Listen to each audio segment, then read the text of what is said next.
Is the Republican Party currently sabotaging its own legislative future, or are they standing up for something that matters more than a political win?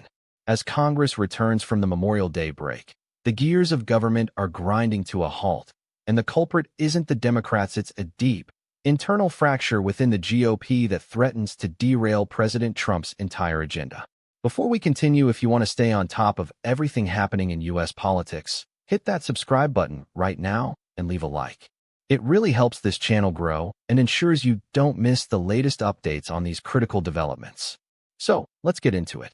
Lawmakers left Washington recently expecting to pass a massive immigration enforcement funding package. The plan was straightforward. Move $70 billion to ICE and Border Patrol through the budget reconciliation process. It was supposed to be the easy win that cleared the way for everything else. But that plan didn't just stall, it crashed. And it happened because of a surprise move by the Trump administration that sent shockwaves through the Senate. The Department of Justice unveiled a nearly $2 billion anti-weaponization fund designed to provide payouts to those who feel they've been wronged by government overreach. Sounds like a standard policy move on paper, right? Wrong.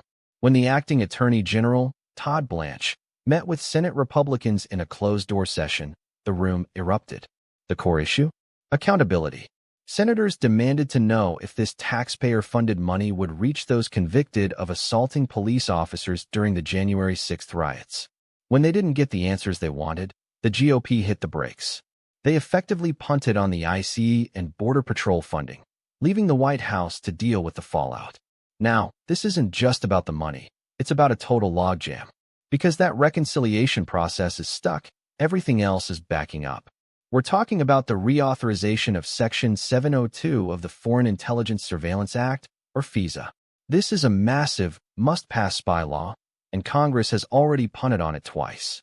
This FISA fight is particularly fascinating because it's a rare moment where you see a horseshoe effect. You have conservatives and far-left Democrats actually agreeing on something. They want the government reined in. House conservatives are demanding warrants to surveil American communications and are pushing to stop the government from buying sensitive data from brokers. But wait, it gets more complicated. On top of the spy law and the border funding, there's a massive $1.25 trillion defense policy bill, the NDA, waiting in the wings. Then you have Democrats pushing to force a vote on the president's Iran war powers, and another attempt to push through $3 billion in military aid for Ukraine.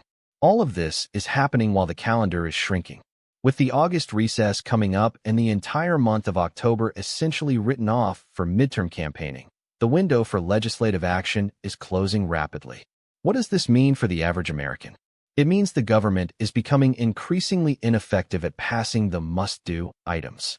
If Republicans cannot unite to pass their own reconciliation packages, they risk heading into the midterms without a clear, consolidated legislative win to show their voters.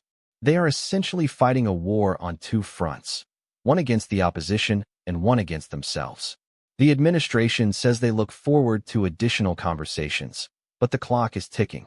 If they don't find a path forward soon, we are looking at a disastrous pileup of unfinished business that could leave the GOP platform looking fractured and disorganized right when they need to be at their strongest. So what do you think about this? Is the Republican leadership losing control of their own caucus? Or is this pushback against the anti-weaponization fund a necessary stand for constitutional rights? Drop your opinion in the comments below. I read every single one. The situation in Washington is fluid, and the tension is at an all-time high. We will be tracking these developments as they unfold on the floor of the House and the Senate. Thanks for watching, and I'll see you in the next one.